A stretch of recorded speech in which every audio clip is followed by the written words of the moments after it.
দলগাঁৱত অসম গণ পৰিষদৰ কৰ্মশালা। অসম গণ পৰিষদৰ এসময়ত দুৰ্গ দলগাঁও সমষ্টি পুনৰ উদ্ধাৰৰ লক্ষ্য। আগন্তুক পঞ্চায়ত নিৰ্বাচন অধিক পঞ্চায়ত দখলৰ লক্ষ্য অসম গণ পৰিষদৰ।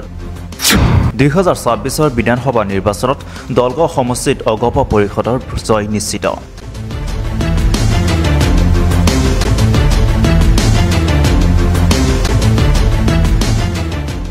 দৰঙত দলগাঁও সমষ্টিৰ অন্তৰ্গত পূব দলগাঁও হাইস্কুলত অসম গণ পৰিষদৰ এখনি কৰ্মশালা অনুষ্ঠিত কৰা হয়। অসম গণ পৰিষদ দলৰ এসময়ত দুৰ্গ দলগাঁও সমষ্টি পুনৰ উদ্ধাৰৰ বাবে বিগত 7-8 মাহ ধৰি কাম কৰি আহিছে যুৱ পৰিষদৰ কেন্দ্ৰীয় সাধাৰণ সম্পাদক জয়নাল আবদিনে। সেই উদ্দেশ্য শনিবাৰে জাতি ধৰ্ম নিৰ্বিশেষে সকলোকে একত্ৰিত কৰি এখনি কৰ্মশালা অনুষ্ঠিত কৰা হয়। উক্ত সভাত অসম গণ পৰিষদৰ জ্যেষ্ঠ নেতা অপূৰ্ব কুমাৰ ভট্টাচাৰ্য, যুৱ পৰিষদৰ কেন্দ্ৰীয় সাধাৰণ সম্পাদক জয়নাল আবদিন, জিলা সভাপতি কমলেশ্বৰ বৰুৱা, সম্পাদিকা নিবেদিতা ডেকা, উপসভাপতি হবিবুৰ ৰহমান, কৃষক পৰিষদৰ দৰং জিলা সাধাৰণ সম্পাদক ফাইজুৰ হককে ধৰি দলটোৰ বিভিন্ন পৰ্যায়ৰ নেতা উপস্থিত থাকে। দলটোৰ জ্যেষ্ঠ নেতা অপূৰ্ব কুমাৰ ভট্টাচাৰ্যই কয় যে ধৰ্মৰ নামত গোড়ামী কৰা দলৰ লগত আৰু মানুহ থাকিব বিচৰা নাই, মানুহক লাগে উন্নয়ন। আগন্তুক পঞ্চায়ত নিৰ্বাচনত দলগাঁও সমষ্টিত অধিক সংখ্যক পঞ্চায়ত দখল কৰিব অসম গণ পৰিষদ দলে। আনহাতে অসমৰ মুছলমানসকলৰ উন্নয়নৰ বাবে একমাত্ৰ গণ পৰিষদ দলে কাম কৰি আছে। আগন্তুক 26 বিধানসভা নিৰ্বাচনত দলগাঁও সমষ্টিত অসম গণ পৰিষদৰ জয় নিশ্চিত বুলি মন্তব্য কৰে যুৱ পৰিষদৰ কেন্দ্ৰীয় সাধাৰণ সম্পাদক জয়নাল আবদিনে। উক্ত কৰ্মশালাত 5 শতাধিক পুৰুষ মহিলা অংশগ্ৰহণ কৰে।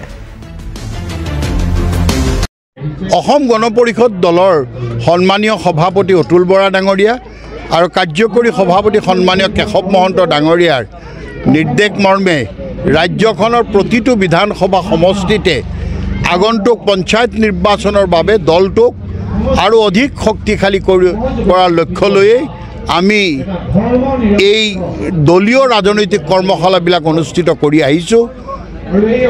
আজি দলগাঁও বিধানসভা সমষ্টিটো এই দলীয় ৰাজনৈতিক কৰ্মশালা অনুষ্ঠিত হৈছে। আমি দলৰ লগত সমষ্টিৰ জনসাধাৰণক কিয় শাসকীয় মিত্ৰজোঁটৰ পক্ষত থাকিব লাগে আৰু বিশেষকৈ দলগাঁও সমষ্টিৰ ৰাইজক তেওঁলোকে দুবাৰকৈ অসম গণ পৰিষদ দলৰ বিধায়ক ইয়াৰ পৰা জয়যুক্ত কৰি পঠিয়াইছিল, সেই কথাখিনিকে তেওঁলোকৰ লগত আমি বিনিময় কৰিছোঁ আৰু আগন্তুক পঞ্চায়ত নিৰ্বাচনৰ বাবে আমি যাতে দলটোক প্ৰস্তুত কৰি তুলিবৰ কাৰণে কিছু কৌশল আৰু কৰণীয়খিনি সম্পৰ্কত আজিৰ এই কৰ্মশালাৰ জৰিয়তে তেওঁলোকক যথেষ্ট উৎসাহজনক পৰিৱেশ। মানুহে এতিয়া আৰু ধৰ্মৰ নামত গোড়ামী কৰা কোনো ৰাজনৈতিক শক্তিৰ লগত থাকিব বিচৰা নাই, মানুহক লাগে উন্নয়ন। চাওক, যোৱা প্ৰায় 6 মাহৰ পৰা 7 মাহ ধৰি আমি অসম গণ পৰিষদ দলৰ কেন্দ্ৰীয় নেতৃত্ব আমি দলগাঁৱৰ বিভিন্ন অঞ্চলত ঘূৰিছোঁ, ডিঘিত বিভিন্ন পঞ্চায়তত গৈছোঁ আৰু ৰাইজৰ পৰা আমি যথেষ্ট সঁহাৰি পাইছোঁ।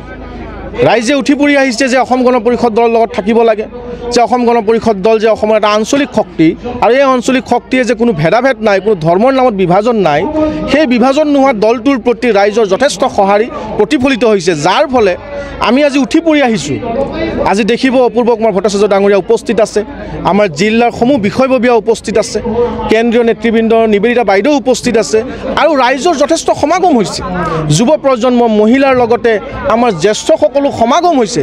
এই সমাগমেই প্ৰতিফলিত কৰিছে যে অসম গণ পৰিষদ দল যি দুৰ্গ আছিল সেই দুৰ্গৰ পুনৰাবৃত্তি হ'ব আৰু এতিয়া গম পাইছে যে অসম গণ পৰিষদ দলৰ যদি লগত নাথাকোঁ আমাৰ এই মুছলমান ৰাইজসকল উন্নয়নৰ পথত আগবঢ়োৱাৰ কাৰণে এটাই দল আছে, অসম গণ পৰিষদ দল।